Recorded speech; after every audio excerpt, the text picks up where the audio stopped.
Yep, you're good. Fins up, number one. Hello, everybody. Welcome to Real Talk Fins Talk. Please like, subscribe, share with your friends, your families, your neighbors. Rob is my co-host tonight. How you doing, buddy? I can't complain. Our Dolphins are doing great, so I'm doing great. Perfect. Good deal. Good deal. Oh Hey, yeah. let us know about what you're doing at dolphinthirsty.com. As always, everything's Miami Dolphins. If you're a Miami Dolphin fan, check out dolphinsthirsty.com. You get trivia questions about the games that we've played, about upcoming games, everything you like Miami Dolphins, we have it covered. So thank you. What's up, everybody? I see you guys joining. Evan, Dolphinier, I appreciate you joining tonight. Tonight's going to be a little different, maybe, because we've got a bye week, Yes, and we do. we are 7-3 and number one in the division. Yeah. Oh, and speaking of bye, can we say bye Philadelphia Eagles from a perfect record? And Exactly. Yes, only, sir. There's only one team left in perfect field once again, and that's our beloved Miami Dolphins franchise. That's right. And which reminds me, Rob, you do the honors of the toast. Oh, yes. Here's a toast to the 72 Dolphins. Those that's passed away and those still on the earth, thank you for giving Dolphin fans something to hold their hat on all these years while the current guys haven't given us much to cheer about. But hopefully this year's version, we're going to cheer again. So cheers to the 72 Dolphins. Cheers. And yes, Justin, digging in the trenches, you were first tonight to comment on the page. Awesome, as always. And with what we just talked about, the 72 Dolphins season, I want to give you a little brief history of how I became a Dolphins fan real quick. I watched the first Dolphin game in 1969 in the Orange Bowl. It was against the New York Jets with Broadway Joe Namath, for some of you that are old enough to remember Broadway Joe Namath. And ever since that game that I went and saw, I was hooked on the Dolphins. And the next year, my stepfather, who was a Dolphin fan, but he never went to any of the games or anything like that, but he liked the Dolphins. He came home one evening and he said, "Son," he says, "I've got season tickets to the Miami Dolphins." And that was in 1970. And he said, "You know why? Because of this coaching staff right here. That's the Miami Dolphins coaching staff." This is actually a program I picked up out of the Orange Bowl in 1976. But this is the same coaching staff that went 17-0. So you have all those guys there in that picture. And this book is that old. I've had it. And that's awesome. Yeah, so that's the story. My stepfather was very, very cheap. He would never buy a program, and I used to have to try to find them after the game. They'd be laying on the ground and stuff, and I just happened to pick this one up. Yeah, that's great. But anyway, good and story, then Steve. Yeah, then I got a Sports Illustrated here. It's called Dan's Last Stand. That's Dan the Man Marino. Yep, and this was December 13, 1999. Cool Dan the Man. And then I have a Miami Herald newspaper edition. It's called the Collector's Edition from August 13, 1997. And it's Don Shula. And we got a picture of our great coach of all time, Don Shula, in the front page right there. And it says, on the bottom, it says, Don Shula spent 33 years in the NFL, 26 with the Miami Dolphins. He leaves a legacy of integrity, honesty, and respect. Don Shula, brother. Don Shula. I agree. Fins up all the way. Those are precious to me, man. I gotta find a plaque or something to put it in something so I can preserve that. Yeah. But anyway, so we're 7-3. We're number one in the division. We beat the Cleveland Browns last week decisively. I mean, we ran over them. That was our most complete game of the season, without a doubt. Without a doubt. Most complete game. And the takeaway I got out of that game, I think the number one takeaway was we were a balanced attack. We ran the ball, passed the ball, and we played great defense. Special team is still lacking. Yeah, you can't be great everywhere when you got salary caps and all this. Yeah. But 2 out of 3 is not bad. Hey, listen, we're 7-3. Our punter's good. I mean, we don't have to use them now. Exactly. This is another positive. So, Steve. Okay, I thought you froze for a minute. You're good. I'm good. So like you said, it was the most complete game of the year. It was great to go into the bye week with that. This week, all of us, everyone in this room, I know. Hey, Cap. Sorry, I didn't greet you coming in. We're all diehard Dolphin fans. So for 1 week, we can just, for now, almost like 2 weeks, no sweat. We don't have to worry about the Dolphins. Yeah. We can go with the family on Sunday, watch football on Sunday with no worries about who wins, who loses, other than, some, division rivals. But other than that, it's not as much stretch as watching the Dolphins. It'd be great if some of those teams help us out, but we don't need it as long as we just stay in control like we are right now. And it's great. Doubt. And I mean, it's fun. I don't even know what to say. And it's great. We don't even have to worry about talking about Houston this week. So we can just talk about our Miami Dolphins, what we've done up to this point. I know that's your plan of the show. And it's been a good season, mid-season. We're a little past mid-season, but going into the bye week, I mean, it's just, what a great feeling, Oh, yeah. Oh, we're in a great position. This weekend was so much fun. I mean, the Bills lost, we won. Even the Eagles, I know they're not a division rival, but them losing last night was just a great cap off to them. Right? Yeah, absolutely. It goes to show you on any given Sunday, doesn't matter what team you're playing, bad or good, they can win. Right? No, for sure. So even the Chargers lost, which is good because we Chargers lost, So there's everything just happened. So you just got to go out and play your games, and we can't worry about so much of the other stuff. And when it does happen and help us, it's fun. Yeah. So absolutely. And talking about our offense, man, I mean, what else can we say about Tua, man? I mean, the guy leads in almost every category that a quarterback can lead in, all the important categories anyway. Yep. Right now he's playing at elite level. Oh, for sure. Playing at elite level right now. And the only thing that acknowledge me. Yep. Yeah. Yeah, for sure. But the only thing that I'm concerned with a little bit, and not too much, is that him staying healthy. And I know our producer Bobby Melendez, he said consistency. We need consistency. And so far up to this point, he's trending up towards that. He's definitely been consistent. This season, definitely consistency winning. He may not have the best stats in some of those wins. Let's see. It's been.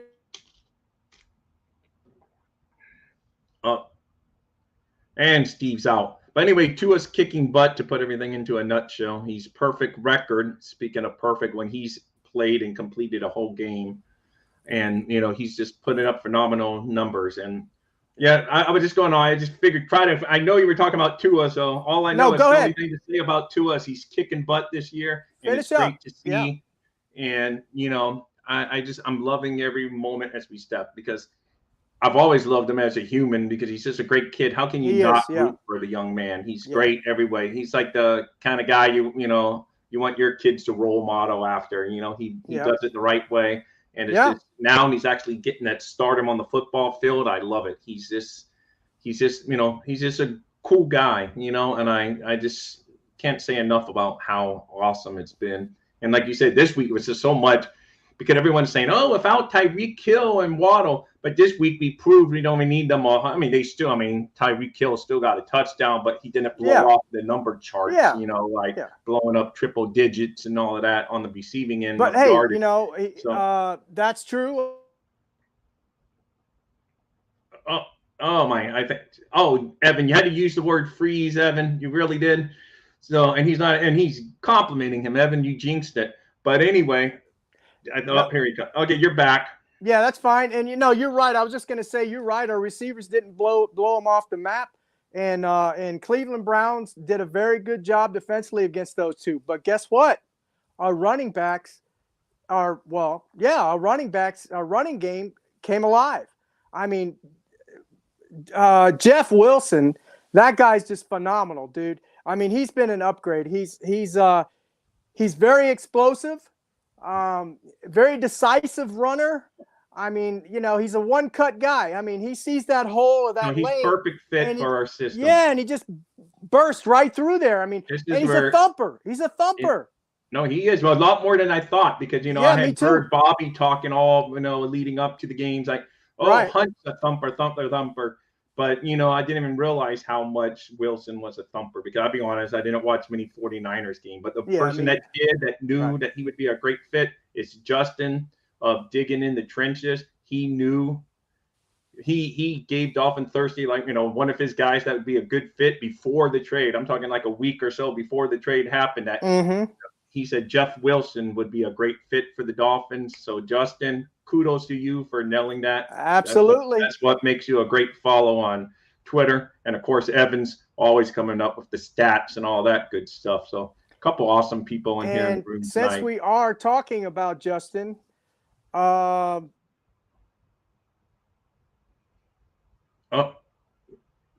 speaking of Justin, he's awesome.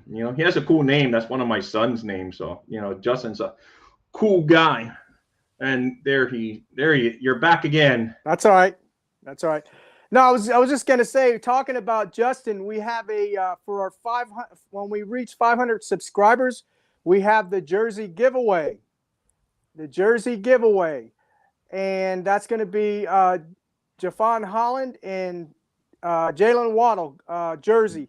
So once we reach the 500 subscribers, so please hit that like button, subscribe, and share with your friends, your families, and your neighbors, guys. Yeah. Appreciate you all. Wait to win one. You just need it now.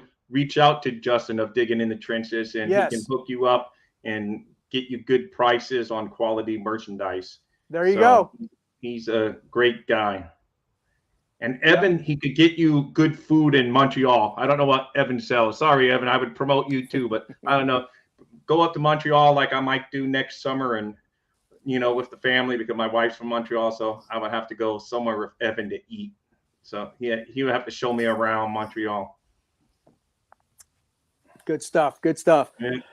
So, Alec Ingold had a good game too. He's been he was kind of silent there. He didn't make much noise in the beginning of the season. I mean, I know he was doing his job. He missed a couple balls and stuff, but he was still blocking. But he's picked up, the speed in the last 3 or 4 games. He's really done a really good job. Great, and catching the ball too and blocking. Yeah, catching the ball. Yep, and blocking for sure. Yeah. So he's been another big upgrade in our offensive backfield. No, it's great. And I think they did some of this. They're starting to sprinkle in, giving defenses something else to think about in the upcoming weeks when they have to game plan for Dolphin, because they're like, let's stop Hill and Waddle and stop them. Then all of a sudden now we're showing this better running game and we're dumping the ball off to some, we're going to dump it off to Wilson in the backfield, Ingold in the backfield. We're just giving defense coordinators nightmares. It's like when they used to have to face the Dolphins. Oh, let's stop Duper and Clayton. But then you still had Nat Moore running open in the slot, or Joe Rose, or Bruce Hardy. It's just, or Tony Nathan out of the backfield. It just makes them give more worries about, oh my God, how are we going to shut this team down? Because if we try to fool the box to stop the run, they're going to go over the top on us. And then if we play back, they're just going to run down. It's great. It's fun to see. Yeah, and this is exactly what we wanted and what we expected to see. And now I think they're just, the pieces are starting to come together. Yeah, the offensive line is picking it up. Oh yeah, offensive line has been great. I mean, and look, Eichenberg. Yeah. Eichenberg was he was trending up before he got hurt. Now I don't know if he would have gotten to the point that we're playing now in this offensive line, but I know Jones hasn't lost a beat. I mean, he's actually, I think he's done a lot. He is doing a lot better than I think Eichenberg would have done in this offense. Yeah. You know, No, no. even though he was trending up, I still believe. I always liked Robert Jones, even in the off season in ending of last year. Yeah. So did Evan. I have to give him kudos there. He's Yeah. giving himself a little bit of kudos, but he's right. I was about to give him. Evan was on that when I did my first episode way back as a guest with them. So right, he's I been remember on that episode for a long time. But anyway, like the offensive line is playing so well. Austin Jackson, is going to be. He's been eligible to play, but he's going to probably be closer. But I don't even know if you take the time and put him in there right now because this as a unit they seem cohesive right now. That's a good question. I'd be almost afraid to mess with that right now, just because they're just now starting to gel. You almost don't want to. Yeah. But that's for maybe another day to worry about as we approach the Houston game. But right now, I just like how the unit's playing. Yeah. And they're just overall as well. I know there's some concerns every so often we get some bad snaps in the shotgun formation, but hey, at least they're not Josh Allen fumbling in the end zone in a critical time so far. Yeah, Tua made some good. He made a good recovery on that one. He got that one snap last. Yeah, week. I know, and he did the smart thing instead of trying to pick it up and play Harold ball and tossing it up in the air like he probably would have done last year. Yeah. He just said, you know what, I can get them on the next play, and he just ate the ball, went down, protected himself, protected the ball. It was great. So. And yes, Evan, that's what I was saying. It's just his snaps weren't that great, and the one really was bad. But overall, we are showing improvement in it. The snaps had improved leading up to that. Yeah, so, they did. They did. But then last week he kind of reverted back to some of those. Yeah. But overall, I know you pointed out you're my Mr. PFF, Steve, but I think he's like he's like the number 8 center in all football, right? Or number 5th center. Overall. I haven't looked at the PFF ratings right now recently on that. But him. I know he's in the top 10. It's either 5 or 8. Those two numbers are in my brain. I can't pick between 5 or 8. He's probably in the top. I would say he's in the top 8 for sure. Yeah. And you got Hunt is in there as well. And of course, we all know about Armstead. Yeah, no, I mean, really, like I say, they're just really gelling. I know. Yeah. I know Brandon Shell's not going to light the world on fire. He's not going to get all the attention. He's not going to ring, but it's just as a unit, he's doing well. And he's a solid veteran. He's a solid veteran. He's a good, solid veteran. And he's playing well. He's playing really well. The whole line is just gelling, man. They're just everything seems to be just coming together. You can see it. You can even see it in Tua's confidence. You can see it in his play and stuff like that. It just. And Ingold and the running backs and all that. They're just all coming together now, Yeah, I just think that we got a good coach. I know we're going to have growing pains, as we've all mentioned on this network several times, if a rookie head coach. As a Dolphin fans, we're used to rookie head coaches. I think every 3 years it seems or so that we got another rookie head coach. But to me, this is the first time it seems like it's going to be longer term. I'm still a Dolphin fan, so I do believe jinx in the future. But I just really think, they believe in him because when, in the past you hear coaches and players talk about their coaches and it just seems like they're doing like the politically, oh yeah, coach is good, we're right. But when you hear these players talk about McDaniel, it comes from, you just feel like it's genuine. They really talk with passion about how they love playing for him, how he understands where they're coming from. And it just seems, because I've heard a few of them, and every time I hear them, I say, man, this is legit. Because normally you're just like, it's like, oh yeah, coach is good. We play for him, and he has right. But when they talk about him, it just comes like they're really passionate about talking about the man. Yeah, it's genuine. It's genuine. Just like digging. Thank you once again, Justin. He's telling us to make sure we tell people to like and subscribe to this great network, just like the players are hitting the subscribe button. For McDaniel, hit the subscribe button here, and we will do great things together as we grow. Awesome place to be if you like Dolphins talk. Absolutely. Thank you. Absolutely. Now I lost my train of thought. No problem, man. Hey, it's great. It's easy to use your train. There's so many good things to talk about. We don't even have to have. I know. I there's so much. I got so much going through my head right now. I don't know what to talk about. All right, let's see. Let's talk about the one negative so we can talk all about. I'm going to talk about. That's what I was going to talk about. But then we're going right back to the positive. Yes, Sanders does make me nervous. And I was just teasing Evan a little bit up until this week, but missing now 2 extra points and then a short field goal the week before in whatever game it was, it's against Chicago where the win blew it out. So now I am right. And, at 50, I was like, okay, he should hit some 50s if you hit at least 2 out of 10 or whatever out of 50 something. Yeah.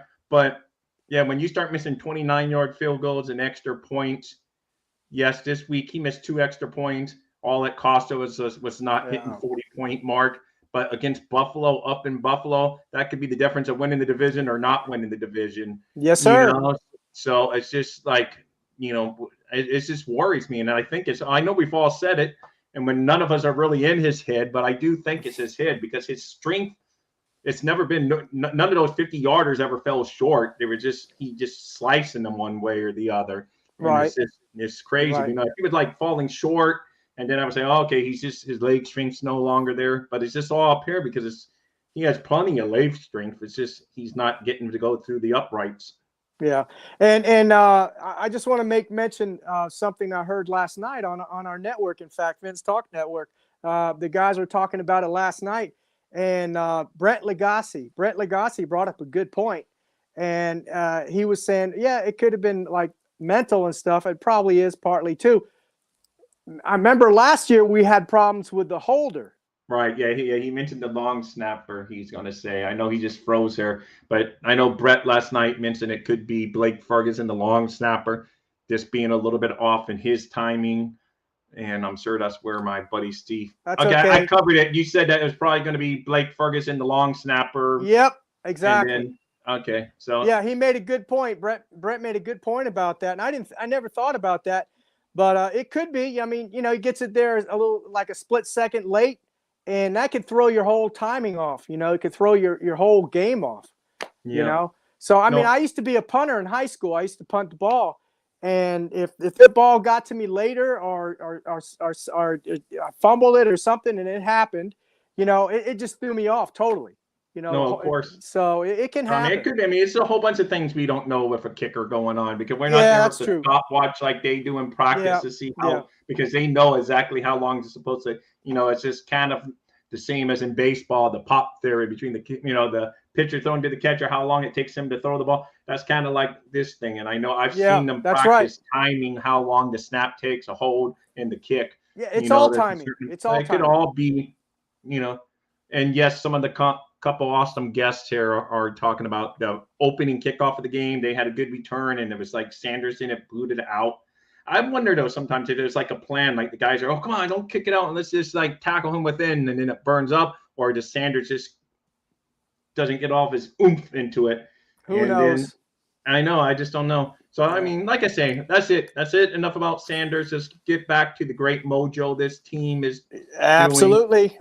And it's just great. Pressure was better. I know we didn't have huge sacks numbers against Browns, but we did get a couple in there. And it's nice seeing Phillips and Wilkins and Chubb getting a half sack. Wait. And Ingram. We did get pressure. We got pressure, not a lot sack, of it. I saw. Yeah, no, we did. I saw the all 22. I saw some of all 22 of the plays with Ingram, and I got something to say about those two in a minute. Ingram and Bradley Chubb. They were pushing those guys back, and they were getting pressure, allowing Wilkins and Sealer. Oh no, they got great. And all those guys in there. I mean, they were putting a lot of pressure on them. No, it was great. No, the pressure was great, but I know fans always want sack number. But if you make the quarterback, in this day and age, it's going to be harder and harder because more offenses are dumping the ball quick. And you have mobile quarterbacks. Especially against the Dolphins. Even Josh Allen had to dump the ball quick against us because he didn't want to face the pressure. So he would just dump off on those short passes. Yeah, that's true. And you got mobile quarterbacks too. So that makes a big difference as well. Oh, here's something you might like. I did look up this PFF rankings for our defense. On our defense, our edge rushers, defensive ends, right? Our edge rushers. You know who number 1 is? In all of NFL, all of football. Who's that? I'll let you tell me. Melvin Ingram. Yeah. Melvin Ingram. He's been quite the pickup. Yeah, he has a grade of 92.6. Number 1. You know who number 7 is? Jalen Phillip. Phillips. Yes, sir. Yeah. He's got a grade of 82.0. You know who number 11 is? Bradley Chubb. Yes. Yeah. He has a grade of 76.2. And you know Yeah. who number 14 is? No, not off the top of my. Andrew Van Ginkel. Oh wow. So yeah, Yes. no, we're definitely getting the pressure. Like I said, we're not getting sexy stat numbers that fans want, but we're definitely, like Jason Taylor used to rack up, but we're definitely getting the hurries. We're definitely dominating the line because Cleveland had one of the best running attacks in the NFL. And Miami basically stopped them. I know Chubb had that towards the end of the game. Chubb's stats got padded up because we had a couple missed tackles on that run, and it's just like, but overall, Chubb was not a factor. Their Chubb was not a factor in the game. As that. Are you there? Yeah, you're there. There's I see my son join the chat. Oh, okay. I knew you got distracted. Oh, I see. Hey, Brian, welcome to the club. Oh, and John. Hey, John. Thank you for joining us. John Santos. Yeah, I noticed John Santos was in there too. You can read it better than I can, Rob. So go ahead if you can. I appreciate all of you joining tonight in the chat. We love you guys, man. Love you guys. Yeah. And hey, Liz. Liz joined too. Wow, we got a new listener. All right, thanks for joining, Liz. Yeah. Go ahead. What were you gonna say, Rob? No, I was saying, we've definitely been doing well, and like Justin says, in the Cleveland game, we just basically dominated the line of scrimmage on both offense and defense. We finally set the tone of the game, and we could basically. I mean, outside, it's like the Dolphins might as well spot every team 7 points this year when they do the famous defer. I know. It's either 3 or 7 almost every time, So it's just like, but then they start gelling for whatever reason. It's just like they haven't woken up from, they're on South Florida time. They haven't woke up yet. Exactly. So you're just like, it takes us a little while to get going because they're on that Florida Island time. I just want to go to Vegas with whoever calling all the Dolphins captains. So whoever they win the freaking toss every week. I mean, when it's not the celebrity coin toss that Brett taught us about that, they automatically lose. But if it's just like a regular fair coin, we're winning every one. So I just keep on waiting for an overtime game. That's when we'll probably go lose with a freaking coin toss. But we're winning them all in regular season. It's crazy. I don't know why. Yeah. And I understand the defer because it's all analytical and it's all about possession when you get the ball. And you want that second half. You love closing out like we did against Cleveland. We closed out with that beautiful pass to Sherfield towards the end of the first half. Then we get the opening kickoff, and we basically put the game away from that point. We went down there and we drove. That's another guy, and I'll make mention is Sherfield. Yeah. Sherfield is doing awesome this year. He's I like him. That's why when I see just because Odell Beckham, he went to the basketball game, and then I see Heat fans on Twitter saying, "Oh, we need Odell." But no, we don't. We have a fine. Yeah, we don't need him. No, we don't need him. And, like I said, Sherfield, he's not going to complain, and it doesn't seem like Cedric Wilson's at least publicly not complaining about not getting the ball. Odell will be complaining 2 weeks in if he's not getting like 6 or 7 touches in the game, which is fine because for the Rams, he went there and he did it. But to me, I say don't mess with the chemistry. Nah, we don't need it. We don't need him. Nope. We don't need him. No, because I'd rather have, because Sherfield's just a baller. He blocks. He does everything. He's our best blocking wide receiver. Yeah, no, I agree. There is no reason to try to get cute and go get, now someone on the defense, we're going to need, because unfortunately, I know we're running out of time and we didn't even get to say we got the bad news. I didn't even know during the game that Ogball had sustained a serious injury, and then we lose him for the season. We find out, so that kind of dampened the mood a little bit, but so we may have to pick up someone. I know Justin had a few names, and I brought up the name Brendan Scarlett, and he was with us in the preseason and last year, I believe. No, exactly. So we did bring him up, and Barry Jackson tweeted out that the Dolphins were giving him a look. So so they're giving him a look. So anyway, I think he's solid. I think he'd fit the scheme really well. But listen, guys, I want to thank everyone for joining the chat. and hit that like button, subscribe, make sure so we can get that 500 subscriber, and share with your friends, your families, your neighbors. Rob, I thank you for being on here tonight, and AKA DolphinThirsty.com. Make sure you check him out on his website. Always a good read. If you like Dolphin stuff, he's really puts out a good stuff there for the Dolphin community. Make sure you catch Finn's bandwagon following this show. So everybody have a good night. And Rob, Finn's up, go Dolphins. We're number one. Dolphins number one. Dolphins number one. Finn's up, guys.